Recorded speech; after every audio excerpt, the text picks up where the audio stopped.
بسم الله الرحمن الرحیم. امروز 22 مهر 1402 بحث راه اندازی ریله حفاظت افزایش جریان و خطای زمین رو داریم برای شرکت زیمنس.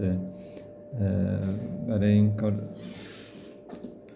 یه ورودی 24 ولت به دستگاه میدیم که بحث راه اندازی دستگاه انجام بشه.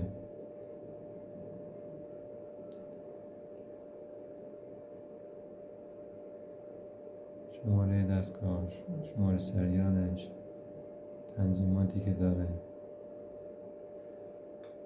نه ابزارش فعال میشه و آخرین خطایی که پیش اومده بود و میاد نشون میده. ما این خطا رو میتونیم از طریق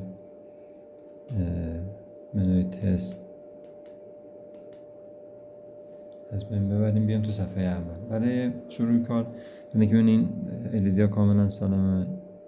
این دکمه رو فشار میدیم که عملا میبینیم که همه LED ها سالم.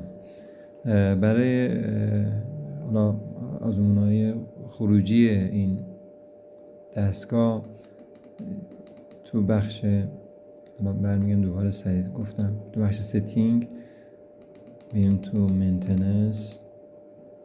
بعد خب این فلش در واقع با این فلش هم میتونه دقیقاً تو زیر منوها بریم و میبینید که اینجا ما اولین چیزی که میتونیم فعال بکنیم باینری آوتپوت 6 رو که طبق این نقشه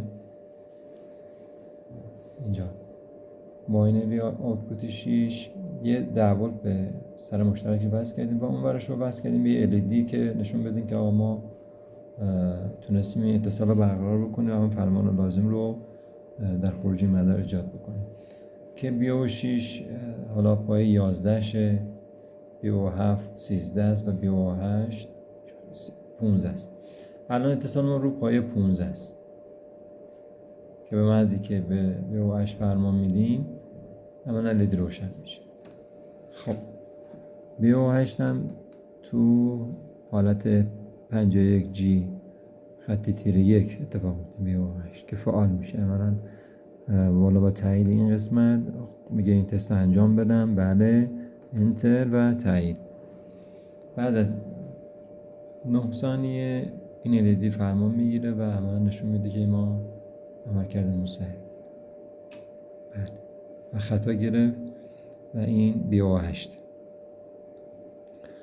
خطای بعدی که میشه فعال کرد BO6 که من باید اون پشت دستگاه رو بزنم پای 11 که با تغییر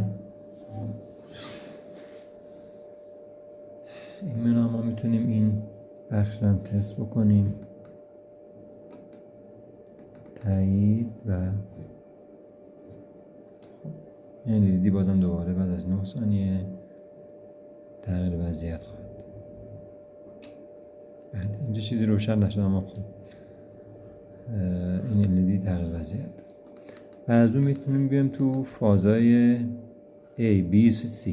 هر کدوم اینا سریع من انجام میدم. میبینید که هر کدوم از فازها خطا مثلا میگه خطای فاز A رخ داد یا B رخ داد یا C رخ داد. همه اینا خب اینو دیدید که LED هم روشن شد. فاز B هم همینطور این روشن میشه. LED هم LED دیگه چشمک نمیزنه چون تو فازهای ABC دیگه من خروجی اونجا فعال نکردیم. فقط نشون میده که من تونستم اینا رو فعال. فاز C هم همینطور نشون میده که این خروجی ها فعال هستن و مشکلی ندارن.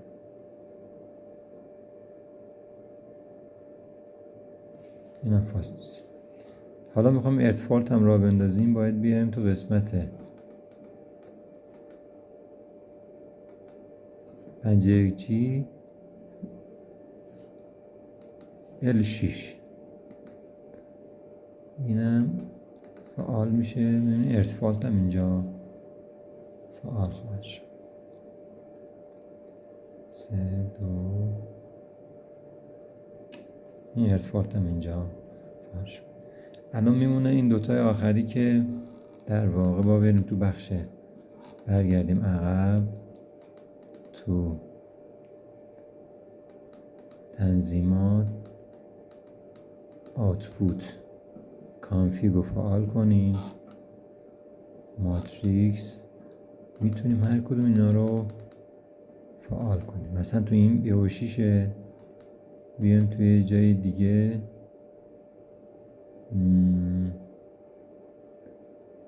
فکر کنم BO7 باشن که پایه خب ما اینجا میایم حالا تایید میزنیم BO7 رو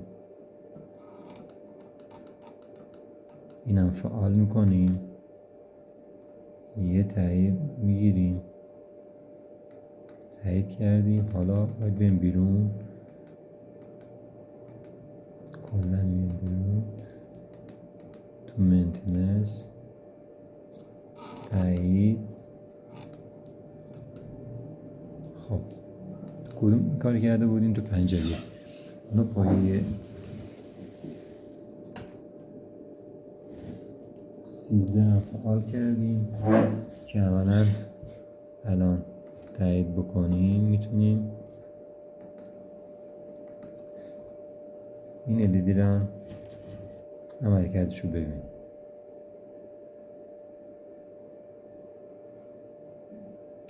بله اینجا هم فعال شد میمونه LED های بعدی که اینم باید بیام تو بحث ستینگ بعد output config تایید کنیم بیام اینجا فکر کنم باید بریم به سمت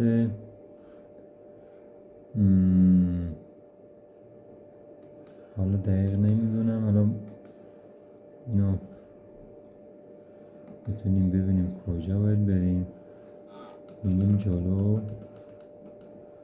L1 2 3 4 5 L8 رو فعال بکنیم این LED پایین روشن میشه اینم تایید تو 50G-1 ما L8 هم فعال کردیم از این میایم بیرون میایم تو منتنس دوباره تایید میایم پایین میایم تو منتنس تایید و اینجا 50G فلان تو L8 هم فعال کن تایید میکنیم بله اینم از این که بتونیم L8 هم فعال بکنیم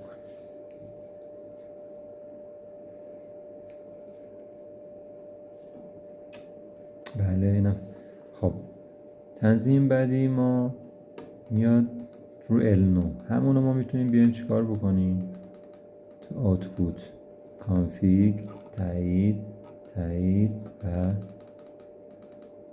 5G اینم به جای اینکه دیگه L8 رو ببریم بالا L9 رو میبریم اون تنظیم قبلیمون هم میتونیم برگردیم سر جا قطع کنیم و یکی میریم جلوتر میشه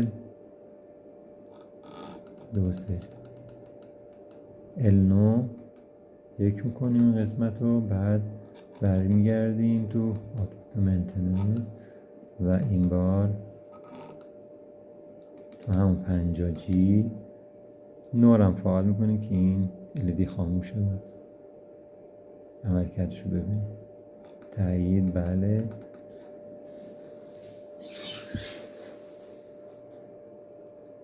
عملا میبینید این LED هم روشن میشه تونستیم همه LED رو تقریبا فعال بکنیم برای ریست کردن خطا هم که برمیگردیم صفحه اصلی و